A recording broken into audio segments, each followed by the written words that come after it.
Hello, and welcome to episode 4 of our JRB podcast. Got me, Ryan Levine, joined with Jeff Jones and Bohdan Temnyk. And we're going to be talking about YCS Minneapolis that just happened, the upcoming YCS Pasadena, and how we think that'll shape up, mainly being influenced by the new product, Magnificent Mavens. So I guess let's just start with YCS Minneapolis that just happened. All right, everyone, raise your hand if you played Minneapolis. All right, ah, Ryan, you should be the only one raising your hand. yeah. So I finished top 8 at Minneapolis this weekend. The deck profile has been recorded, but has not yet been published on the Patreon. But will be going up shortly, either shortly before or very shortly after this video will be posted. So for those of you who are not patrons and are enjoying the podcast, we will soon be having Patreon exclusive podcasts, and we also have our own Patreon content that goes up there. The deck profile I recorded for this was about 30 minutes long. Just That's going long. over. Well, yeah, it's supposed to be. It's just going over all the interaction. It's not just if you just want to see the deck list. Like the deck list is on my Facebook page. Like you can just check that out. And But Twitter. I and I Twitter, can't believe Ryan managed to stretch out a deck profile for 30 minutes for a deck that Jeff convinced him to play on Thursday or Wednesday. That's ridiculous to me, Yeah. but I love it. Yeah. Okay. In So group chat Thursday, what do I run? Mm. I don't know. I kind of like this deck. Okay, that's fine. Ryan, an hour later. Holy shit, this deck has been crazy. Yeah. So, so I guess like the backstory is I was going to play a tier element Bestial deck, and then I was playing it with some of the more competent people at my locals on the Sunday before the event, and it didn't seem that great, or rather it seemed like it had a lot of flaws. Like the tier element cards are obviously very strong, but they're being targeted down like tremendously, especially Pretty with the heavily. release of the Bestial cards. And I felt like adding the whole big Bestial engine just added a ton of cards that you either don't really want to draw or are really only playable against a tier element deck.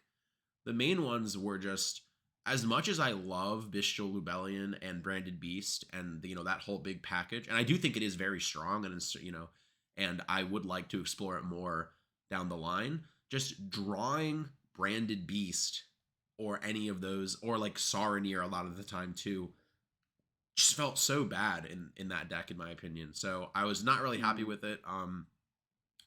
Jeff was telling me that he had been trying out like a pretty like standard ish sprite deck, or at least nothing like nothing that was like reinventing the wheel. And then I kind of gave that a spin, and one of the big problems I had with Sprite previously, like when Ronin Totem was still legal, but before Darkwing Blast, is I actually just didn't think it was that consistent, which sounds ridiculous to say, but a lot of the time when I was trying to play that deck, I would just have like only one level 2 monster. Like I wouldn't have 2 level 2s, and then if you don't have 2 level 2s, you can't really do anything, right? Like it doesn't really matter what else you have.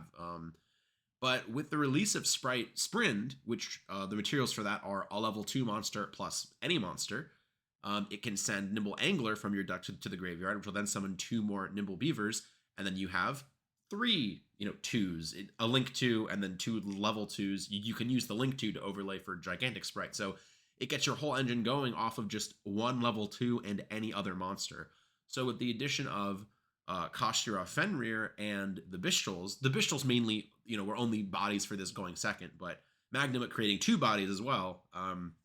I felt they just actually gave the deck like the incredible consistency that I felt like it lacked previously.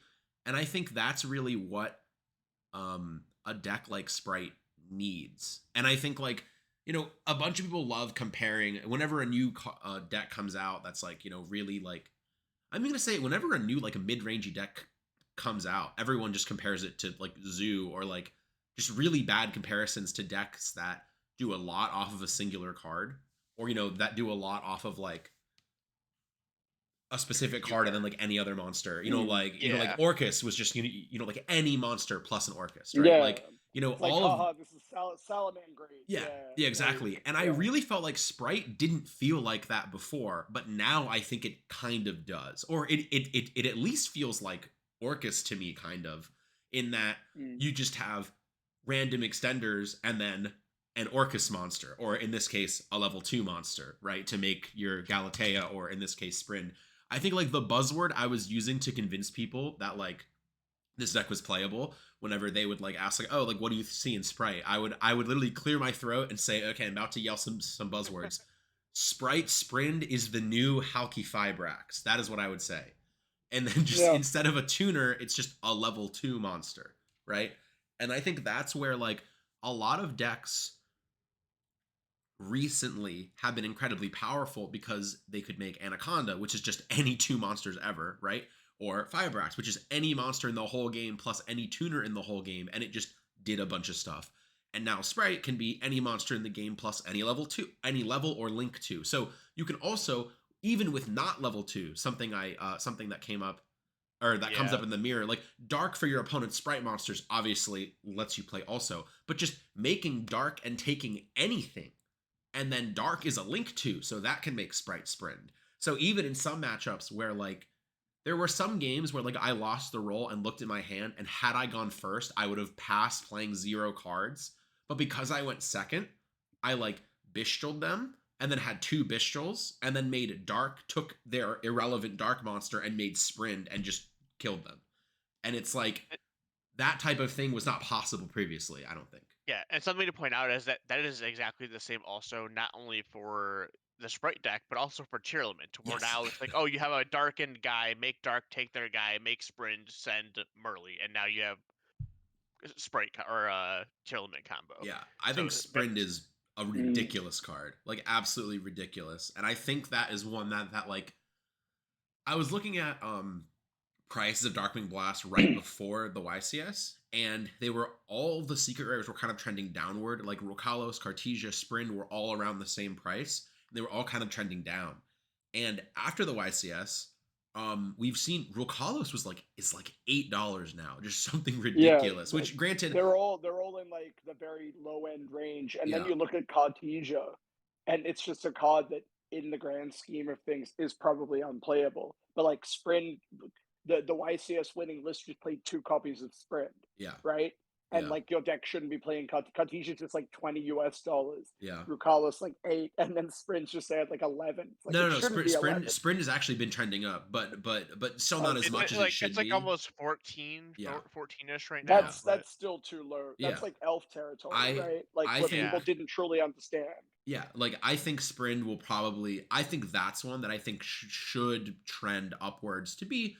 I think like some decks play 3 elf. I don't think any deck will play 3 Sprint, right? But I think for like sure. I think a lot of decks will. Almost every deck ever will play a Sprint. Honestly, like just when you look into especially so with the metagame now, right? If you look at Top Cut, I believe there was like 5 non-Sprite or Tier Element decks, right? It was like 2 Flunder, a Thunder, which I'm pretty sure also played tier cards, maybe, right? It was like Bistral Thunder Dragon with tier cards. It didn't play tier. No, Didn't it play didn't tier? play Okay, tier. so just played Bistral Thunder. Yeah. Okay, sure. So there was 1 All right. Exorcister, 2 Yeah, so Flunder. there was a Despia, Exorcister, like Bestial, which I think just encompasses the Thunder deck Yeah. that you brought up, and then Yeah. Clifton's Dragon Link deck, Mhm. and then more Flunderies, and then the rest of the breakdown Yeah. is literally just I think it was center element. I think it was literally 25 Tier Element or Sprite decks. So, like I think there were 25 copies or more of Sprite Sprint in Top Cut, right? And yeah. and there were not that many of the other secret rares, like definitely not, right? Mm-hmm. And I just think like that's one that I think like will be trending upward. Like I lost to Chris in top 8, and we were talking, and literally after our match was over, we were just talking, like I don't know how it happened, we were just talking about how good Sprint was, because it was like game 1 against me, he made 2 of them, and I was just like, all right. Well, okay. his deck just like has the option, right? Mhm. on his turn 1, Yeah. he's able to dump the Angler, summon the Beavers, and play that way, Yeah. right? And then on his turn 2, like, the second sprint just dumps him early, Yeah. right? Like, Yeah. that's kind of ignorant. Yeah. I can On get his. behind that. Yeah, exactly. It Well, sprinted the actually, anglers, and then he made IP to make sprint yeah, on. yeah. Yeah. IP make sprint, dump Mhm. Merly, have the fields fill up, like Yeah. play 2 dudes. You know what I mean? Exactly. Like a bunch of silly stuff like that is very. Yeah. That definitely made a lot of sense. And then yeah, I mean that's all I really have to say about sprint. But I just think like oh, the other card that I really underestimated was Fenrir. I was really tunneled on how poorly positioned Fenrir was into Bishals in the Tier Element deck. But if you're not playing a Tier Element deck, I think Fenrir is an incredibly, incredibly strong card. Especially when it is another card that helps facilitate the game plan that I was just talking about of just any monster plus level 2 monster. It was like there were probably 5 games where I only drew 1 level 2, but I got bailed out by just having a Fenrir, and then Fenrir searches another copy of itself. You normal summon your level 2 monster. It was usually like Pixies or some, like irrelevant sprite one.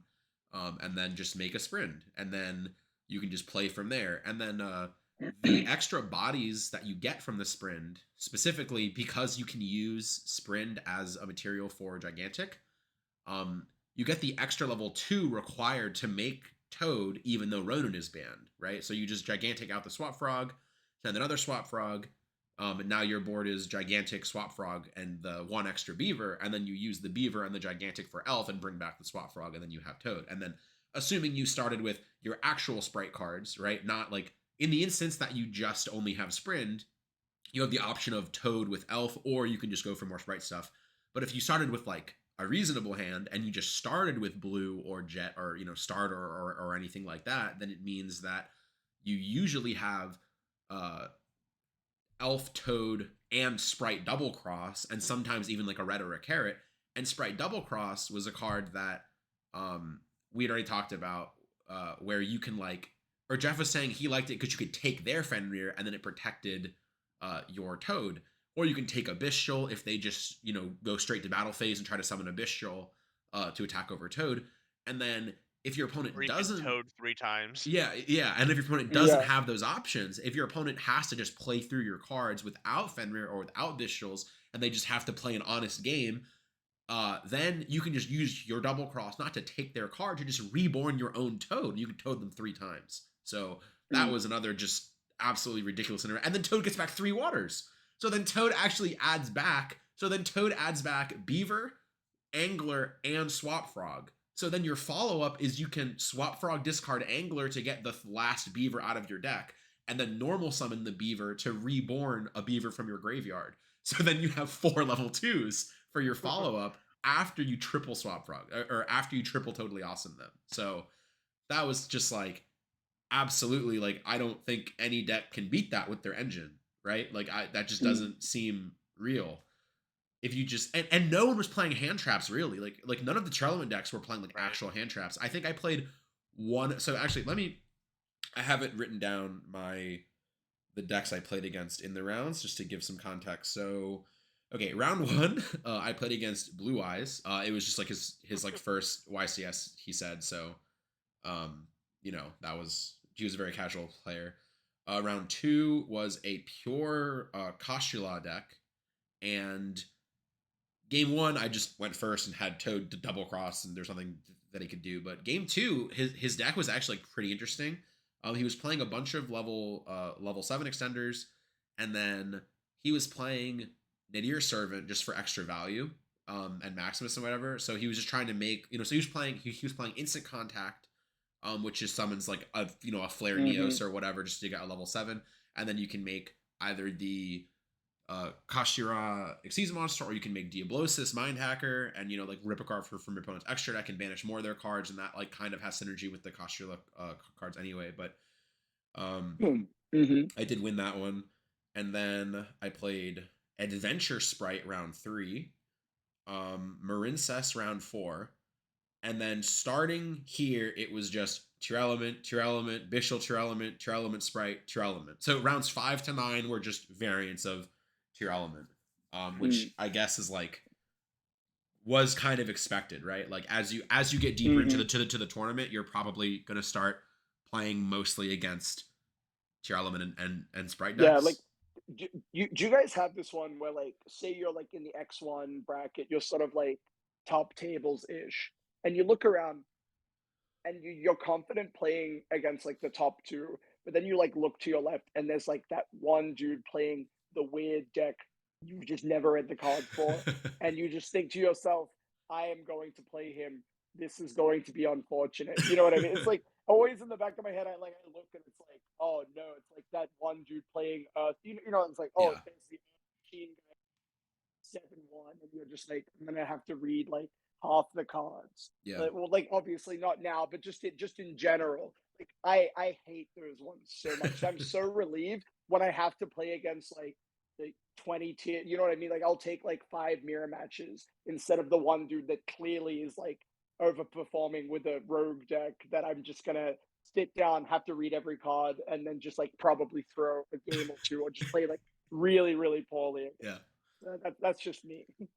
Towards the end, the only one, so my round 4 opponent that was playing Marincess actually just goes to my locals, and Mm. another one of our friends from our locals was also playing Marincess, and I sat next to him round 6. So yes, it was literally like, well, I beat one of them. I don't think I will beat the other one. Like if I play against him, like I don't think I'll win. And then it was even more like disheartening is round 6 was my only loss in Swiss, and my opponent just goes he wins the roll, goes high spirits, discarded tier element, and I'm like, oh, and I have no hand traps. My hand is like not even like good, and I'm just like, well, I probably lose, but like I'll let this play out. And before my opponent is done with his turn 1, so my opponent's turn 1 is still going, I looked to the left, and my friend that was playing Marincess from my locals has already won his match. His opponent Very goes like funny. summon Rhino Heart, and he's like Ash, and the guy's like go, and he just kills him. And then game 2, the guy just sets a Dynamiscus and passes, and he just kills him again. And I'm like, oh my That's god! so good. And their match was just over in like 8 minutes, and I'm just like, I haven't even had a turn yet, and he just won the match with Marincess. Like, what is happening? But then rounds 10 and 11, I played Runic Sprite and branded Bestial Tier Element. And then top 32, I played the one Exosister, and then top 16, I played the one Dragon Link, and then top 8, I lost to Tier Sprite. So I actually had, like, relatively speaking, a pretty varied tournament in that I played against both of the one-off decks in Top Cut, right? Well, I guess I didn't play against the Thunder deck, but I played against 2 of the one-off decks in Top Cut, and then other than like, half of my day 1 was just tier, and then all the rest of it was just different decks every round. So it's been a while, I think, since I played against so many decks. I think like at the championship this year, I actually played against like 7 different decks in Swiss or whatever, but that was also a little different because I think that Mm. format was a bit more wide, right? Like we didn't have Yeah. we didn't have tier or sprite yet, so all the decks were like pretty strong, but like nothing was really like head and shoulders above the rest. But anyway, so that was kind of my Minneapolis experience. I enjoyed this deck a lot, and I actually enjoyed the format quite more than I thought I would. Like none of the games I won or lost seemed completely hopeless for either side, if that makes sense. Like like it I actually felt like Well, that all doesn't of make the any sense because games. this earlier you were saying like, "Oh, I just opened up with Toad all Oh, this, and my opponent I did didn't that do anything." I did that literally one time. Like that Oh, that okay. happened literally once. Like it just because every time I had that set up, my opponent had a Bestial or a Fenrir, right? And then you can't do that. So like literally once I did Toad with double cross, and my opponent just had absolutely nothing to contest the Toad. But Mm. usually, like there are so many. So like what I mean by like is the battle phase was so important. And it sounds weird to say that because obviously the battle phase is important, but like because cards like Elf and IP can only be used in the main phase, right? And so many cards right now, like mainly just the Bestials, but there are a lot of Bestials, right? And there are some other cards too. um, can be summoned as quick effects in the battle phase. So there was a lot of, like, for me and my opponent, a lot of the time, somebody would have an elf or somebody would have an IP, and maybe somebody has a Bishul, like, that was just left over from the previous turn. Maybe someone has a Fenrir. And there was just a lot of battle phase being like the second action of the turn. It would be like summon something, enter battle phase. And then now your opponent's put on the spot, like, okay, do I use elf now to get something? Do I save it? Like, do I think I guess, like, do I think I have more battle phase tricks than my opponent, right? So my opponent has like a Bishop on the field and they go enter battle. I'm looking at an elf, I'm looking at a toad, and then I have maybe like a double cross, something like that. Or I have like a Bishop in my hand or something. And I'm now put in a position, do I use my elf now? Do I let them go to battle? And then do I hope I can just stop them from attacking over my toad? Can they attack over both toad and elf? Do I just use elf now to get back blue and search pixies? That was a big one, actually. That was a really big. Yeah, that is a big one. That was a huge defining moment, I think, like, in that interaction, is every time my opponent just tried to enter battle phase early and I had the option with a blue in my graveyard to search pixies, I did. And so I would trade a toad in theory, right? Like, I would trade elf bringing back a toad to, like, guarantee my toad actually lived.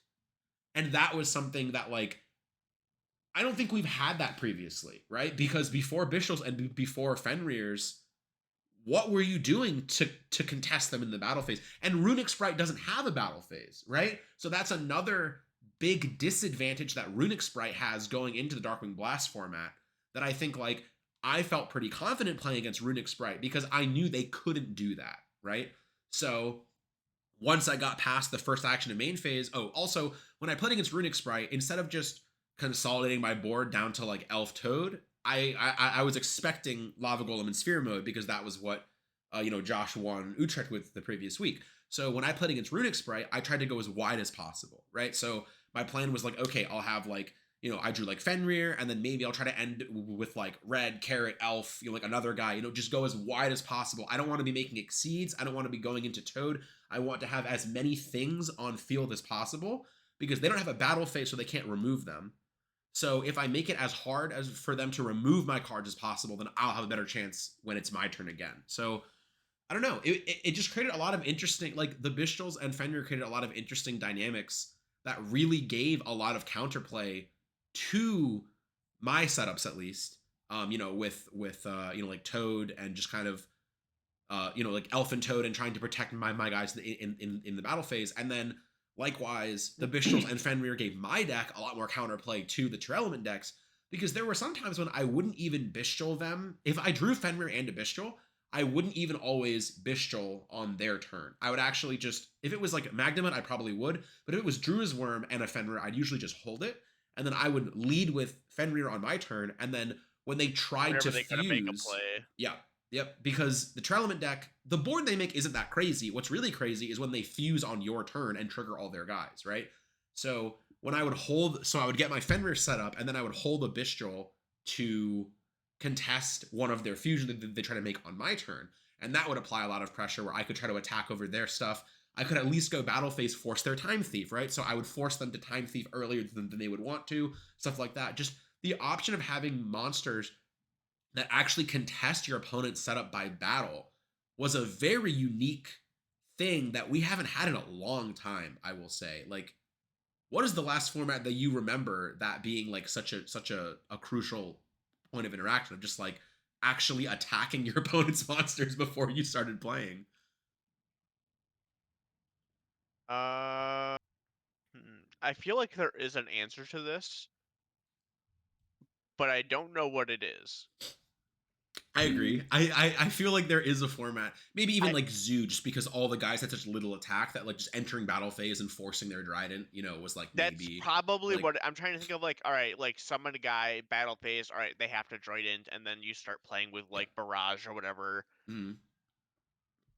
That would make sense. Yeah, but I just felt this was like, it was so like there were far fewer games where, like, I felt like my opponent just couldn't do anything, or I felt like I couldn't do anything. And to that, I want to transition into Pasadena and Mavens, and I'm kind of sad this format is only 2 weeks because I would have liked another event with this format, I think.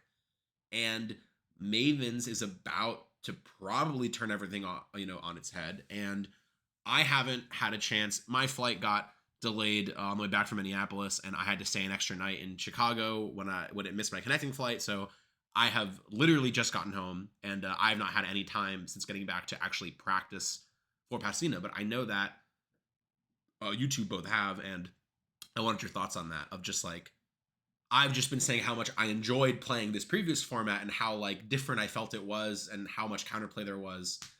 Uh, what do you think? What do you think about the Ishizu cards coming out in Mavens? I mean, so obviously I did not go to Minneapolis, Mhm. and then after the weekend, I was like, okay, I think I want to actually just try to go to Pasadena.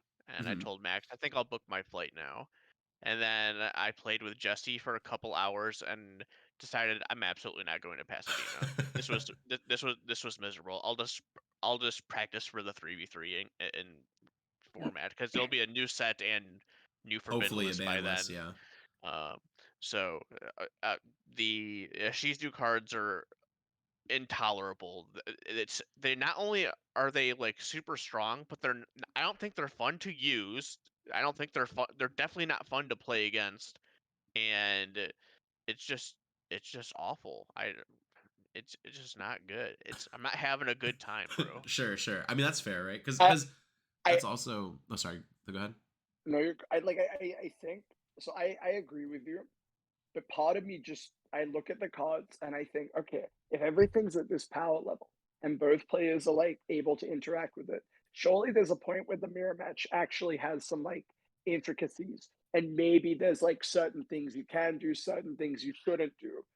I just don't think there's enough time between now and Pasadena, because obviously everyone that was going to Pasadena, some form went to Minneapolis and had to test for the Minneapolis format, which was its own pocket of a format. It's like, well, maybe we neglected the Ishizu stuff and we should have tested mirror matches for an extended period of time. There's very little, to sort of go off.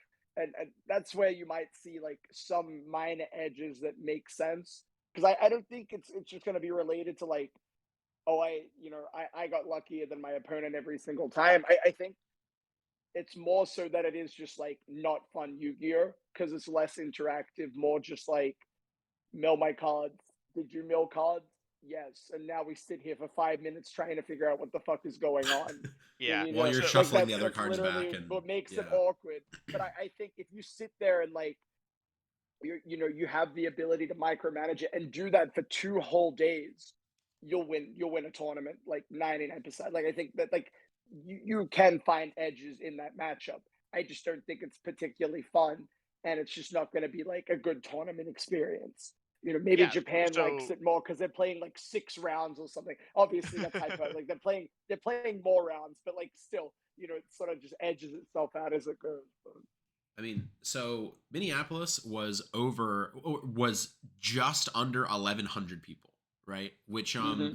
North American YCSs, I think after the first two that were announced ended up getting canceled anyway, right? And then because we were supposed to come back to what was it, Vegas and Pasadena in the beginning of the year, right? And then those got canceled, and then Yeah. Charlotte ended up being the first in-person event.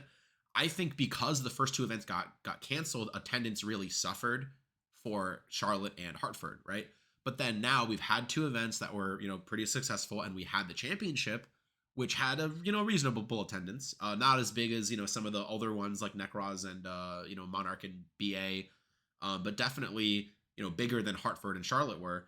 And then Niagara hit the cap, and it was a very small cap relative to what they Mm. and what was it, like 100 or over 100 people got like turned away because of the cap. I was sick, so I couldn't go, so I don't know really, but Do you know how many people are registered for Pasadena I currently? I I well actually checked this. It's okay, about because I was 1915. huh It's 1915 people okay. currently. Yeah. I was about to say okay, well, I'll continue my thought and then I'll say what I was gonna say. But then now that I know the answer, that's even better. Is I was gonna say, well, we just saw Minneapolis hit the largest North American YCS since the pandemic ended, right? Or since they opened again. The pandemic, I don't know, whatever. Since we've reopened, this has been the largest event back. And obviously Pasadena will get more people than Minneapolis. Like, that's not even a question, right? Like, Right. it just will. And I was about to say, I think we'll hit 1,500 in Pasadena, but you just said we have 19 already pre-regged. So yeah, that will be tough. That sounds awful. I'm just thinking about how Minneapolis, because it barely hit 11 rounds, because 11 rounds is what, 1048 people, I think. Yeah, yeah, that sounds right. Yeah. Once you hit 1048, it's 11 rounds. So because of that, and because of some draws, every single X2 topped Minneapolis because it just barely ticked over to the 11 rounds.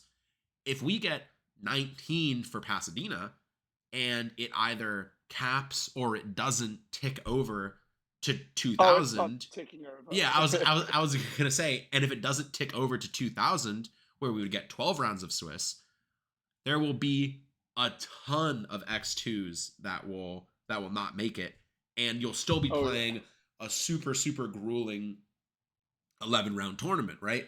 And that just sounds miserable when you're also playing these cards that, again, I haven't had much of a hands-on experience with them, but from what I understand, most interactions are very intricate just because there are so many things happening. And the Ishizu cards, they also like are transmigration prophecies, right? Like, you just shuffle cards back. So you're both milling cards, you're both shuffling cards back, like you're just keeping track of everything. And to do that for 2 days, 11 rounds, go X2, and then get like 39th just sounds awful. Like, that sounds like a terrible experience. But I would be sick. Yeah. So something going back to a quote I mentioned earlier about saying, like, there are definitely going to be like intricacies that will give you the edge in the mirror, and people have to figure those out. There 100% are. There are definitely things that you can do and plays you can make to take advantage of and put yourself in a position. Which is true for every deck to invest in the ever. mirror. Which is true for but now it's going to be more important than ever. The one thing that is awful about that is that one of those things that you can do very easily and very well, and that thing is making a Beast Dweller. Yes. And which you can now, even more than ever, will dictate the mirror and makes things very much not as fun. I think in the hours that Jesse and I played, except for one time where a game was won with Mystic Mind going second, whoever went first won. Yeah.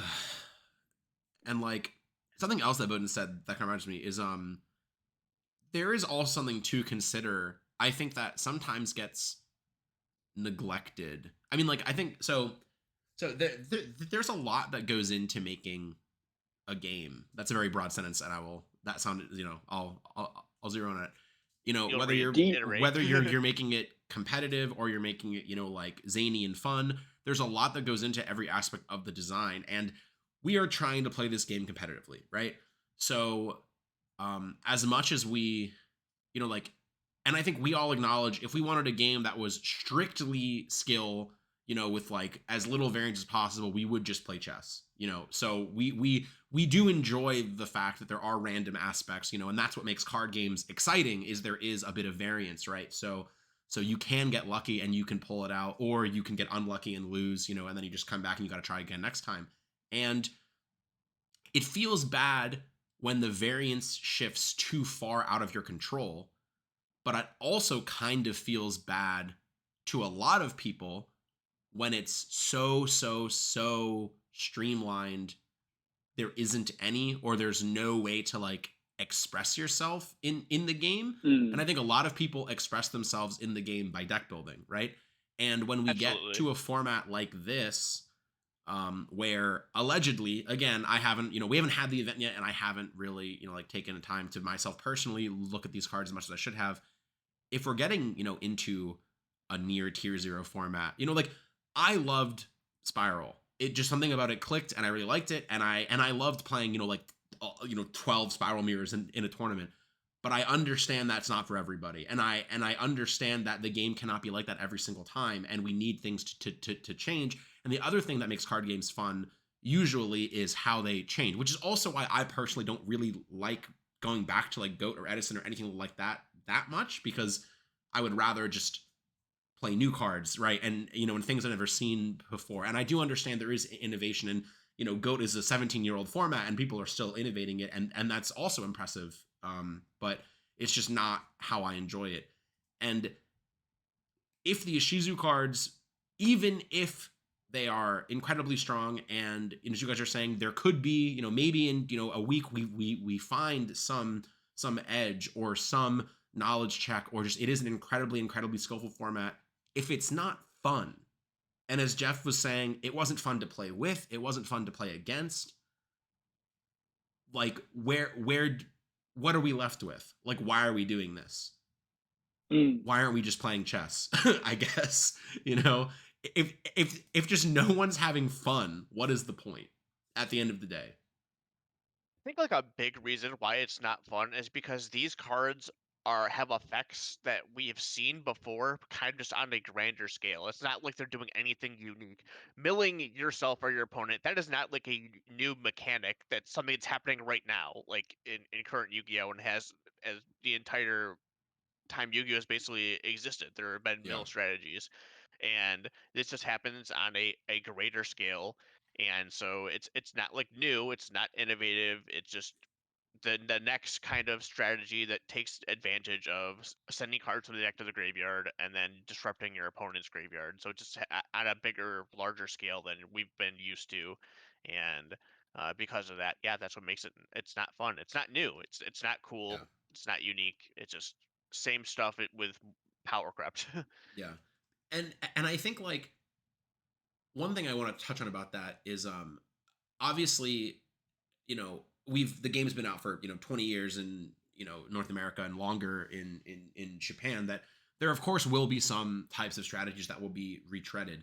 But what I think personally, it's important, if you're going to retread strategies that weren't successful, right? Like we don't need, like it's funny when I talk to some of my old roommates who haven't played competitively, in like 10 years, and they see I'm playing against Calvin or something, and I was playing like a tier element deck, and they're like, oh, like what is this? And I literally said it's new Lightsworn, right? And that's not interesting, right? if I can distill tier element to just saying it's just new Lightsworn, it's Lightsworn if all of them were wolf and also milled, right? Like that's not interesting, I guess. That is very derivative of things we've seen, and I would very much like to retread effects that we haven't quite seen before. So with the, I don't even want to say announcement, because the leak, I guess, of the 3v3, it's Konami hasn't put it on their page yet, as far as I know, but it is on like the Las Vegas Convention Center page, has listed up Team YCS in February, which should be after the release of Photon Hypernova, assuming keeping in mind as well, like there have been instances where that has been the false. event has been listed. Yeah, like the event will be listed on the convention center page, but like obviously until Konami posts it, you take it with a grain of salt. Course. However, there has also been instances where this is just information that is there, right? Like the contract has been signed. That's why the convention center is putting it on there. Yeah. But yeah. you know what I mean? We're not telling you to go out and book your flights. Like it's not a, the information's there. Do with it what you will. Yeah. It's. But a lot of my friends that aren't going to Pasadena, for whatever reason, maybe they couldn't go, or they, just like Jeff, were just like, I really just don't want to deal with the Ishizu stuff.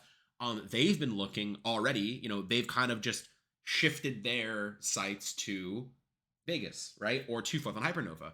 And upon looking at the Kashira cards in Photon Hypernova, I am pretty excited for those, because I just think those are kind of exploring mechanics we haven't seen as much of.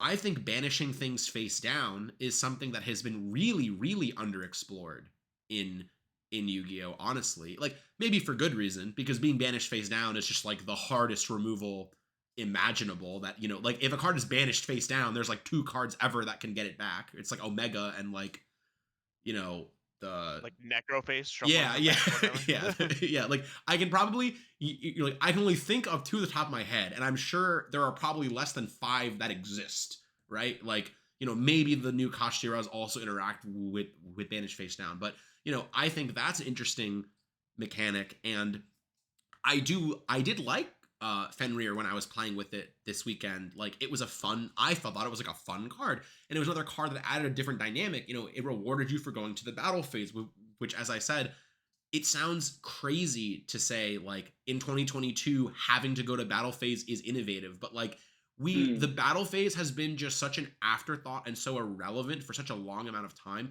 Also, I think the battle phase is the least interesting in Yu-Gi-Oh than any other card game, because the person attacking just dictates where all of the attacks go, and there's like in a bunch of other card games when you're attacking your Yeah, like opponent blockers or chooses, whatever. yeah. So the battle phase is, I think, like the least complex in Yu-Gi-Oh and like the least interactive in Yu-Gi-Oh than any of the other card games. And I think it was really interesting to have cards like Fenrir's and Bistals that kind of open that space back up, especially when like Fenrir attacks, it has to target something. Okay, but Alpha's still on the field, so you can't target the card you want to target. So you have to put another monster to attack over the Elf first, and like maybe Fenrir will trigger, like, and it was just giving like new ways to really interact. And I think having, and I know that Fenrir isn't really the center point of the Kashtira deck after the new support, but I just think having all of them have battle triggers and stuff like that is just more interesting than stuff we've seen recently. Is they made incredibly powerful cards, but they tied a lot of their triggers to the battle phase, which means you're not OTKing them, and it means the game goes longer and there's more chance for player interaction. And I think that's a much better design choice than many other alternatives, right? Where like both players are actually playing the game for more turns than just I went first, I made a board, you can't do anything, I'm attacking for game. Or I went first, you broke my board, you're attacking for game afterwards, right? Like I just think those are very like linear play patterns that aren't that interesting. And I'm looking forward to cards maybe opening that space back up again. But yeah, I do agree with you. I think it is possible that just milling is not a new strategy, and it's one of the most overdone, honestly. So And every we'll time it's see. been done, it's It's almost always frustrating. led to a tier 1 deck also. Yeah. We have like Lightsworn, Burning Abyss. I'm sure there's like other strategies that have milled and ended up being one of the Yeah. best decks in a format. So Yeah. oh, like Grass is Greener, anything involving that. Yeah. Oh my! I forgot that card existed. Wow, that's crazy. Oh my god. I actually don't think any card in Yu-Gi-Oh has ever made me more sad than my opponent activating that Grass looks greener. Like actually just nothing that I can possibly think it was made me more sad than that. Especially because when it was printed, cards like Ash wasn't even out yet when that card got printed. So there was virtually no counterplay whatsoever. They activate Grass, they peel the top 20, and you just watch it happen. Yeah. Very defeating. So I don't know. I don't really have any other opinions on the Shizu stuff necessarily. I guess the last thing I kind of want to talk about. We've been going for a little under 45 minutes, so I figure we can just finish up on this topic. Mavens in general, right? So I do want to briefly go over what like the product description has said about Maven. So we've seen all of the ultra rares in what I will refer to as like the core set. So like the core set of just like ultra rares, I believe has like 112 cards, something like that. Maybe like 100 something cards, and then 6 of the cards that are available as ultra rare will also be available as Pharaoh's Rare, which we have seen only once before in King's Court as Obelisk, Ra, and Slifer.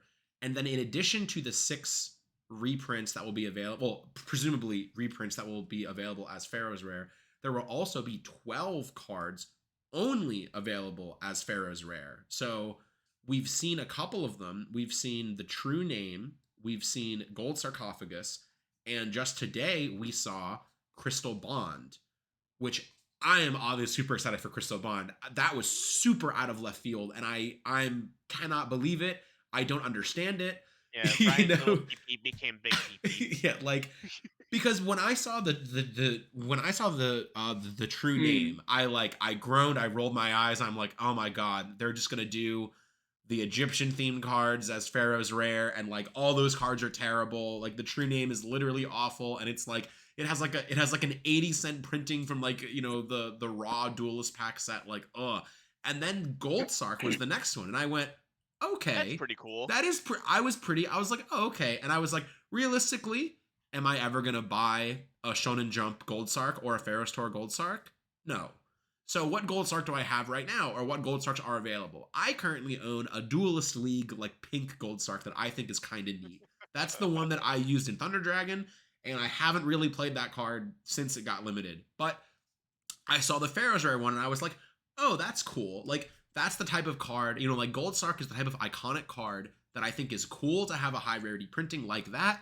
That is much more accessible than a prize card from 2007, right? And I was Hmm. very happy about that. And then I was like, okay, maybe they will just do like the like Egyptian themed, like legacy, like classic dual, DM era cards. And then I'm like, maybe we'll get, or maybe they'll dip into some of the cards. So Japan has a slightly different variation on this. Theirs is called Millennium Rare, and theirs are like parallel rare commons. Like it's not a foil card. Then there's like the hieroglyphic pattern, like a parallel rare type thing, almost like an old Hobby League, over top of it. And I do like how those look. And I was like, okay, Japan has like Blackluster Soldier, Envoy of the Beginning. They have Scapegoat, and they have a bunch of other like classic cards like that. They have like a Blue Eyes Ultimate Dragon in that printing. They have a Raw Sphere Mode in that printing. And I was like, okay, maybe we'll get some of those cards. Like we had the God cards from King's Court, so maybe we'll get the other forms of Raw, whatever. And then Crystal Bond, just out of left field. And I'm like, that doesn't really have any connection, to that theme. So now I'm just kind of sitting here like, okay, so literally anything, can be Pharaoh's Rare. And Crystal Bond makes sense to get a premium printing in the context of the Crystal Bee structure deck just came out, and Crystal's Revenge is coming out, so Crystal Bees are getting a lot of support. So it makes sense to give that card a high rarity. I just don't quite understand why it got this Especially one. since it has 11 copies of Ultra Rare already. Yes, it also has 11 copies of Ultra Hmm. Rare, and this looks very similar to an Ultra Rare. But as a whole, now I think Crystal Bond, like, it definitely opens up what we could see as these Pharaoh's Rares, and now I'm definitely, my eyes are a bit open. I'm a bit more excited for what we could possibly see in this set, because I think that was the big differentiator for me personally. Like for people that play competitively and have all of these cards already, like I don't need a reprinted Lightning Storm because I got Lightning Storms when they came out, and I've just had them since then, right? So like a reprint of Lightning Storm doesn't really help me. So the only cards I'm interested in personally in these, and I understand a reprint of these cards help other people, but just for me, personally, I was looking at the newer cards, and it's like, okay, I'll get the Ishizu cards if I'm going to play Pasadena, and then what? Like, I don't really want the new Striker cards. I don't really want the new, um, you know, uh, what are they called? Witchcrafters. I don't really want the new Mayakashi. Like, Okay, they're the well, the same. Makashi cards are actually kind of broken though. Oh well, I read the Shiranui one, and I was like, and had a funny name. It was like Ghost meets Girl, a Mayakashi and Shiranui story, or something Yeah, like that. yeah. Ghost Beats Girl, a masterful Mayakashi Shiranui saga. Yes, and I was like, that's a funny name. And You know what it there's reminds me of? It reminds me of like all those like animes that come out now. That's like yes, I was a chef in another world and now I'm a baby, yeah. and then It's yes, so ridiculous. Yes. The next hit anime, the Shiranui Mayakashi saga, the Ghost meets Girl, or what? Yes, literally. Oh my god. Because they've had those previously. I didn't realize how much the lore of Shiranui and Mayakashi was like tied together, and I don't really yeah. understand it. But I know there was a card previously called like a Ghost meets Girl, like a Shiranui saga or Yes. something, and it's like the Shiranui like Like grand and this is the opening type sequel. card. This is season two. Oh, there's wait, what? There's I what? said this is the sequel. This is season two Oh, of this that is now. season two. Yes, of course. But yeah, so I was just like, after seeing the Pharaoh's Rare now, I'm quite a bit more excited. You know, I'm not going to be going out to, you know, like crack tons of cases to hope I pull Pharaoh's rares, but it's definitely like I'll be keeping an eye on this set more so now, you know, So after it's I think released. the introduction of the Pharaohs, right? Like we knew they existed. Mhm. We just weren't sure in like what capacity. It adds another sort of bit of depth to a set like this that's already going to be opened in excess. So what you want to look at is like sets like Ghosts from the Past, right? Yeah. Where every ultra rare tends to just bottom out because so much is open. And with this set especially, I feel like you'll see so much being open solely for the Ishizu cards, wherein everything else is just gonna, shit the bed in terms of value. But now you have like same sort of deal with like the deck building sets, like the collector as and stuff like that, and it helps like make it worth opening a set like this. Obviously, like after a while, your expected value from opening an individual box of Magnificent Mavens is going to go down, but you do have the option to high roll maybe one of the nice Millennium rares or whatever, and then that's really cool. I Yeah. like when sets sort of have that to it, because even though you have to high roll, having the option to high roll, I think is a lot better than just like having a worthless product, Yeah. right? Yeah, no, In That's absolutely. 10 years from now, it's like, oh, all of these Ishizu cards are banned, but like here's this here's a set gold that is sark. the only set that has Yeah. this one, yeah, Yeah. like And only has this card in this printing. I think also it's interesting to note, like, so they've been trying a bunch of different products. This will probably be the last thing how we talk about. This is not going to be about anything that matters to really anyone, but just Random tangents. yeah. But I just want to talk about, like, they've been trying a bunch of different product configurations recently, right? Like we saw they brought back gold rares, which to various degrees of quality, of with the new cards. Yeah. Like I'm looking, I actually have one on my desk right now that has no foil on it. It's just whatever, like All right, I want fine. to go off on a side tangent. First Yeah, of all, sure. do you know anyone who actively likes gold rares? Like at like Like the new numerous, ones, or like no, what do you mean? like any of them. They're like, oh yeah, I So love gold rares. I Gold rares are my liked favorite rares. I liked Gold Series 1. Like I like the old gold rares. Like I do like the old ones. I like the ones That one has from it has a certain aesthetic yeah, to it. from Yeah. I agree with the you. Yeah. classic Gold Series. Like I love Gold Mirror Force. Like I just like how that card looks. Yeah. And I even like up until what was it? Haunted Mine and like Pyramids Edition. Like I like those cards. It wasn't until the premium gold and the gold secret rares that I really just started being like, okay, these are a bit like they're just too gaudy in my opinion. Like even more so they in my opinion, like they look even more ridiculous than like Starlights and Ultimates and those types of things, and they're just like not, I don't know. I don't know. I agree with you. I don't think many people like the newer gold rares. I think it really just has been ever since Haunted Mine. I don't really think I've liked a gold rare. Mm-hmm. But Yeah, I No, don't I think can I'll agree ever with go out that. my way to say, like, oh, I'm putting the gold rare version of a card in my yeah, deck. I think there If are a I had the couple. option to, I would. If I had the option to choose not to do that, I would probably go and do using Yeah. that. Like I liked Gold Sark because that was funny. I liked Gold. Mm-hmm. I liked Gold, the Dark World from Gold series. I thought that was funny. I don't even remember if he was a gold rare or he was a common, but I just liked that he was from the gold set, and that was funny to me when I was 12. When that came out. Yep. That's crazy. That was like 15 years ago. But yeah, I think one of the reasons why a set like the more recent gold series, if you look at Maximum Gold El Dorado, despite the fact that a number of those cards are very good and very competitive, the value of that set is not very high. In fact, you could buy it for under MSRP almost immediately. And I think one of the reasons is there were no chase cards, right? There was nothing, there was just like, or rather the chase cards were just the same rarity as the regular cards. Like, oh, okay, you could get access code and that was your value, but it's like, that will not retain value. As soon as access code. Have you seen the price of like Blue Eyes from that set?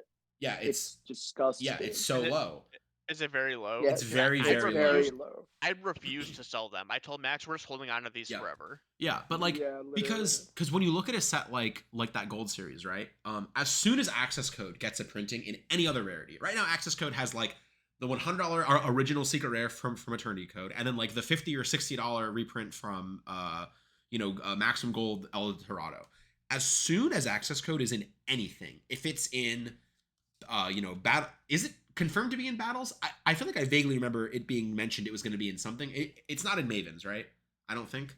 It's in battles. It's in battles, yeah. So as soon as access code gets reprinted in literally anything, that gold rare access code that, as you just said, Jeff, nobody wants, is going to tank, right? Yeah. And then there goes all the value of your gold set, right? Or Anaconda got banned, right? And that was like the second most expensive card in the gold series, and now it's like, what is there left?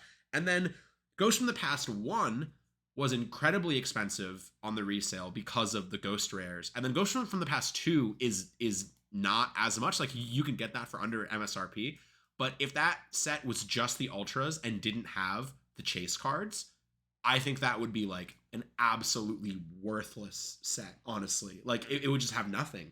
And like, I do like the fact that they're branching out now and they're putting these chase cards in non-core sets, right? Like, Starlights were a way to get more interest in the core sets of just like, okay, you have to high roll, but it's not a guarantee that opening a box of the newest set is just lighting your money on fire, right? Like, you could just get a Starlight and that just pays for everything, and then you're just free rolling, with some exceptions. Obviously, now if you pull like the Ninja Starlight rare, that's just worth less than a box. Yeah, so like, we're sick, but other than that, right? Like, you could get, one of the other ones, and it's fine.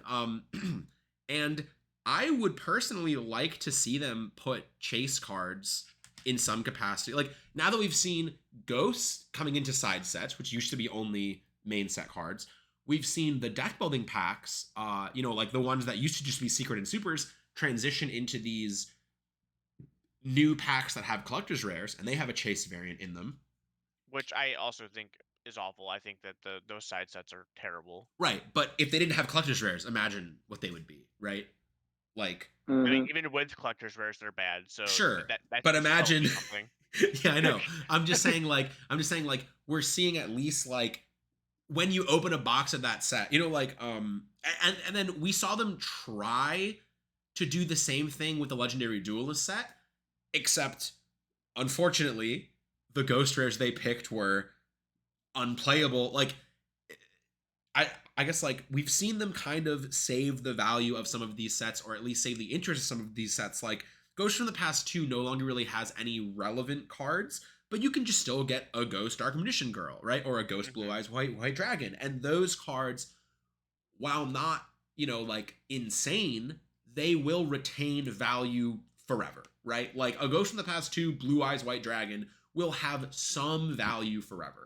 And it will kind of, like save those sets in the long term, I think. When you look at like, what's I was just thinking of? Oh God. Like the Megatins, right? Those don't have any chase cards at all, which I think they should, honestly. Kind of where I was leading with this is I'm kind of hoping now that they're done with now that they're done with this block of tins, the ones they started in 2020 to make the tablet, right? Now you have all 3 pieces of the tablet. Now they can move on to a different like aesthetic or a different configuration. I'm hoping they will put Starlights or Ghosts or something, Pharaoh's rares, whatever, collector's rares, anything, or a new rarity, Ultimates, like whatever. I hope they put some sort of chase variant in the tins of cards they missed from the core sets. Like, I don't want to see DPE being a Starlight in a core set 2 sets later or 3 sets later because they missed it in Burst of Destiny. I would like the tins to pick up that slack, right? Of like, oh, we didn't make Magnum a Starlight. Okay, in the tins, we'll make it a Starlight or something. Like, I think that is what I would like to see. And I think that will help those products as well. Which I think a lot of people's big complaints on the tins this year were every single good card was in the same rarity slot, and a bunch of the cards in that rarity slot weren't even that good or worth anything. And like, even though they, got like Ash reprint and Drop the reprint, and all those cards, again, because the only value in these tins are just reprints, as soon as those cards get reprinted again, a lot of the value is gone, right? Yeah. And I think there needs to be some exclusivity to these products. And as Bohdan was saying, like, yeah, like in, years down the line, when the Ishizu cards are inevitably power crept or no longer allowed in tournament play because they just all got banned, you will be able to look back at Mavens and be like, well, at least we can get, like a Pharaoh's Rare Gold Sark, which presumably will never be available in any product ever again, because how would that even, Right. like, why would a card of that rarity, like, I say that now, never be available ever again, but I'm sure they'll find a way to prove me wrong now that I've said it. But I do think there needs to be just some sort of exclusive. I would also like to see them do something like that in starter deck or structure decks also. I know this is reaching, but Japan has these little power up packs. So they have the structure deck, and then, for example, the tokens and a couple cards. Like, I believe in the Crystal Beast one, because I was following this. I think the new the new continuous spell was in like the power up pack, and it wasn't part of the actual structure deck. And the cards in the power up pack, you could get secret rare versions. Like, it was just random, but you could pull like higher rarity versions of some of the structure deck premier cards. And I don't really know the cost associated with that. Like, I'm sure there's a reason they don't do it in the TCG, right? Because like if the OCG does it and then the TCG actively changes it, there's probably some reason why they do that I'm not, privy to. But in my opinion, I think that would add a lot of, like value to these structure decks of just like, oh, you can pull like a sort of chase. And I'm not saying they would be, like Starlight, one in every 10 cases. It would be like maybe one in every display you'd get like the secret rare one, and like that'd be kind of cool. Yeah. I think that would make it a bit more interesting, but that's just So my that's 2 actually like cents. a kind of like common Japanese game thing to Mm-hmm. do, because also there's a game which is not a good game in my opinion, but they do something cool, and it's YCS, where Okay. in their starter decks, some of their starter decks and down the line end up being worth like $150 or something, because the starter decks each come with, you get like the random, or you get like each starter deck comes with like 3 foil cards, and then also each starter deck comes with a random foil card in the deck, so any card in the deck could be foil. And if Oh, it happens to be like the best card in the deck, well then you just got a card that is now like $100. interesting. So like um every common could just be foil, and right, every deck yeah. has one common that's a foil. Oh, that is pretty interesting. Well, it could be anything. It could be Yeah. like the rare in it, Yeah, of or course. Yeah. whatever, but whatever it Yeah. is, yeah. Like, it could be like you open the Crystal Beast structure deck and like your Crystal Conclave is foil, just because that was the one that's interesting. I don't know how they would do that, and I feel like that's a lot logistically, that I'm not gonna say like they need to do that definitely, but that is Yeah, yeah, interesting. yeah. That's definitely interesting, and it's probably, that is pretty cool. I don't know how they would really implement that, but that is interesting, and that's, I don't know, and that does kind of, yeah, like that's kind of what I would want in these types of products. But yeah, I think that's kind of all we want to talk about today. We've hit about an hour, and the last 10 minutes of it was probably nothing that anybody cared about. If you're not super Yeah, I super deep, know. if you're not super deep into collecting, you probably did not care about what we were just talking about for the Or last maybe 10 you 10 just minutes. like But listening to Ryan's voice, yeah, you yeah, know? basically. So yeah, any last thoughts on Mavens? Anything you think is like super good about it? Like, oh, we didn't talk about the sleeves. I don't have a whole lot of opinion on the sleeves, but I do think that's another interesting dynamic to the product. Is like, they will presumably never reprint these sleeves, or at least you will never be able to buy the sleeve separately. I don't know, like, that would be weird. So there are Sky Striker sleeves, and like people like Sky Striker, right? So presumably that will add some amount of value. Is like, okay, you pay your money for this pack, you get some packs, and oh, I got the engaged sleeves. Like, sure, that's, a couple bucks, because packs of sleeves are expensive, and the fact you get a pack of sleeves, and these are probably not ones I'd want on my main deck, but like, they're fine. Like, you'll just use them, and I think that's probably a cool dynamic to this product that will eventually be driven into the dirt, because as Bohdan was talking about, so much of this set will be opened that I'm sure there will just be a warehouse of engaged sleeves because some of the vendors, right? Because some of the vendors will be like, I opened 200 cases of Mavens. I have like 700 packs of engaged sleeves, or whatever. And it's like, okay, great. But I think in the short term, at least, I think that's like a cool little bonus of like, just getting sleeves. Like, that's a product you'll actually use, right? Like, probably. I think the last thing that gave us good sleeves. Met a lot of sleeve your people deck, will. right? Yeah. Because I think the I last think product that's that cool. gave us sleeves in a product was like the Noble Knight box, and Europe didn't even get the sleeves. The European Noble Knight box didn't even have sleeves in it. Only the North American one did. And that was a whole other can of worms, a $50 product for nothing. But those are a lot now on the secondary market. Sealed of that is infinite now. So what do I know? But and that one had a little variant pack. That one had a little variant pack. It was just a big expensive structure deck, and it had a little pack in it where you could get platinum rares of cards that weren't in the structure deck, like sought after reprints. They should do that again with structure decks. We haven't seen that since 2015, I don't think, with one of the starter decks. But anyways, yeah, that's all I have, I guess. Any other closing thoughts on any of this? No, it might be interesting to see if people can get Mavens in time for the YCS. Like, obviously, if people are flying in, and will your locals sell it to you beforehand? Haha, you know what I mean? Like, obviously, people will be able to get it. Like, distro will ship it out. Might be like Tuesday, Wednesday, or something. You fly out like Thursday or Friday morning. But will there be enough to go around? Yeah, I would say people like us or people with means. Obviously, it'll be very easy to get, but I worry more about the people who don't have the connections or the money to get things last second. Because if you need something last second and it's at a YCS, chances are the prices are going to be double what they normally would be, right? Also, decklist submission closes at 10 Yes. a.m. now, right? Like, it's so different to what it was before. Which I think is awful. Especially so Konami is with the listening set to that this. comes out Wednesday That's and Thursday. an awful thing to do. It's pretty bad.